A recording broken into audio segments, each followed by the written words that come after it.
Coach Dead Faulkner here, bringing you the 1977 Tecmo Legacy League Super Bowl between the Denver Broncos and the Dallas Cowboys. And this is a first for the TLL, given that the two teams playing are the same two teams that faced off in the FNFL Super Bowl that year. And this is what we all came to see. The two best teams in the league clawing and scratching their way to the season's biggest prize. So let's get out to the first quarter and see who got scratched up in Super Bowl 12.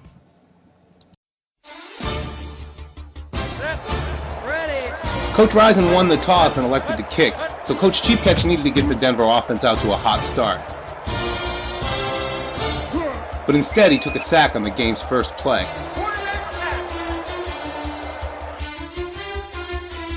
A closer look shows that Cheap did have his primary target available on the play, wide receiver Rick Upchurch, being deployed in this game at tight end. But after the game, Cheap said it was a controller problem that had caused the sack. He pressed the B button to throw to Upchurch, but nothing happened, an event that has come to be known as the B button glitch. It makes you wonder, with this being such a frequently voiced concern around the league, what's going on with these controllers? I mean, have they gotten together in a huge gambling ring and they're trying to make money off of our failed passing attempts? Anyway, it's got a lot of coaches around the league fuming, just like this first down sack does Coach Cheap and the Broncos.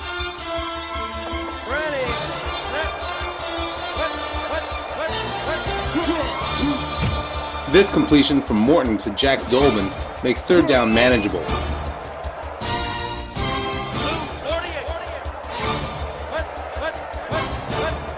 But another sack, this time on a picked play, ends Denver's first drive after just 3 plays.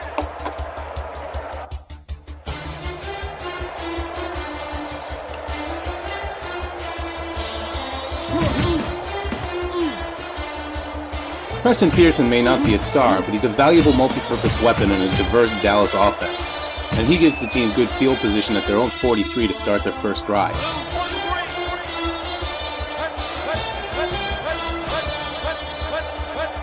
Coach Chaos uses Staubach's legs to draw safety Bill Thompson left, and then swings it to the other side to Tony Dorsett for a good gain on first down.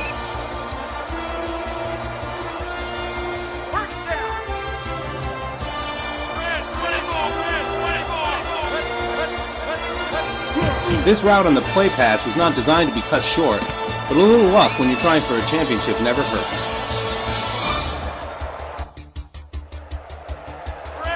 After the game, Coach Risen told me that he'd learned this season that you can't just sit back and wait for your superstars to make plays.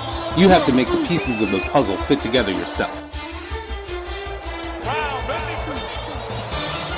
In that spirit, there are big plays and there are important plays. This swing pass to Robert Newhouse might not have been a big play, but it certainly was important for its careful execution.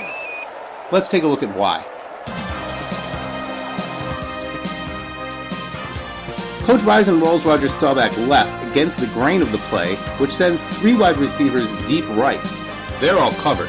However, Preston Pearson, a running back being split out at wide receiver, is running deep down the left sideline. And Coach Cheap, using linebacker Randy Gradishar, is forced to cover deep. Many TLL coaches, including myself, would see this as a mismatch and immediately unload it to Pearson in the end zone. But Coach Risen thinks he has better. He's got one of the fastest quarterbacks in the league in Roger Staubach, and it appears he has a running lane in front of him. But his best chance to run may be to draw the nearby defender up towards the line of scrimmage, and then try to make a move around it. But surprisingly, the defender stays home, so Coach Chaos has no choice but to check down to his third option, big fullback Robert Newhouse. The nearby defender, like most linebackers, isn't very good in pass coverage, and Roger Staubach has one of the best arms in the league, so he can sneak it in before the drone has a chance to get over. From there, Newhouse has a chance to use his power in the open field. Again, it's not a big play, but it's 7 yards instead of none, it's a first down instead of a third down, and it's one more tool in the Dallas Cowboys toolbox that Coach Risen has learned to use like a master craftsman.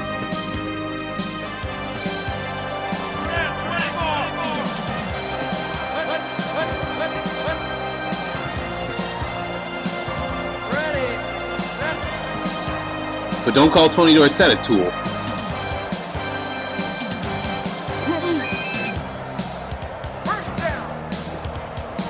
Dallas can kill you with blunt force trauma like we saw in the last play, or they can do it with surgical precision.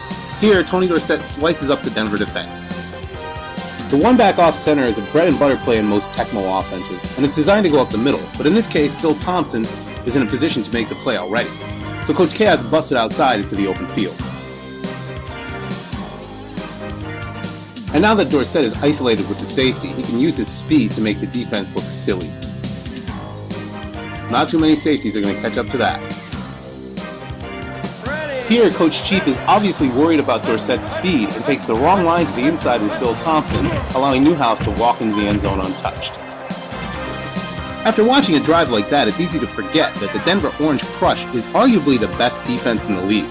Thompson, Gradishar, Tom Jackson, Lyle Alzado, Lewis Wright, the list of all pros goes on and on. You could run out of breath. But Coach Risen made it look like he was playing a preseason game against the CPU. But Dallas has been near perfect lately, and this drive was as close to a perfect one as you're ever going to see.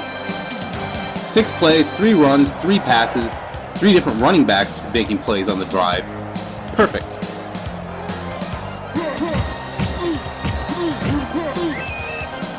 Denver's offense is hampered by the loss of Otis Armstrong to injury for almost the entire season, but wide receiver Haven Moses gained nearly 1,600 yards of total offense.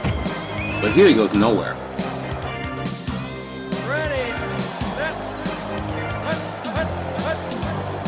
And another called play doesn't help.